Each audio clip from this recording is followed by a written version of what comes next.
اول شيء نقدر نقول وخصني نقول هو كنحمد الله، ان الله لا يضيع اجر من احسن عملا.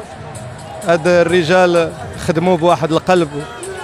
اليوم كملنا شهر يعني لو 8، وكانت يوميا ما تقدريش تصوري الحجم ديال الصعوبات اللي كانت، المجهودات اللي تدارت من الجميع، لا من الاداره ولا من الجامعه الملكيه المغربيه مشكوره على راسها السيد فوزي القجاع، ولا من اللاعبين الرجال، ولا من لو ستاف تكنيك، لو ستاف ميديكال، لو ستاف ديال الماتيريال، يعني جميع المكونات ديال المنتخب تدار واحد العمل كبير بواحد الروح اللي فيها بزاف ديال الحب للوطن، بزاف ديال المسؤوليه، باش اننا نكونوا عند حسن الظن وباش اننا نرقاو بكره القدم ونخليوها في هذا المسار التصاعدي ديالها. امور ما كانت سهله بكل صراحه، باش تربح الارجنتين سيتي با ايفيدون.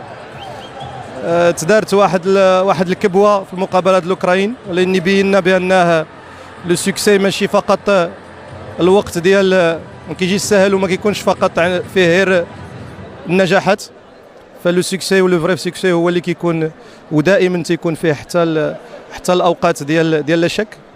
فخص الانسان كيفاش يتعامل معها. بينا باننا واحد المجموعه اللي تقدر تتعامل مع لا شك وترد منه واحد القوه، وبرهنا عليها في جوج المقابلات، لا ديال المقابله ديال العراق ولا ديال المقابله ديال امريكا.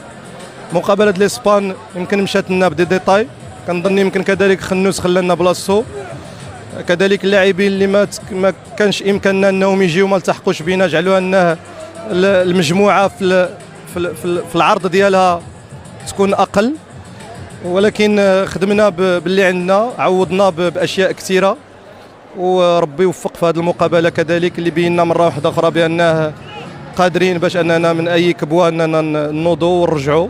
وكنظن بان هذه الميداليه هذه فهي اون ميداي هيستوريك، وكنهديها لصاحب الجلاله نصره الله، كنهديها لجميع الاسره الكبيره المغربيه ديالنا والاسره الصغيره ديالي، وخاصه الام ديالي.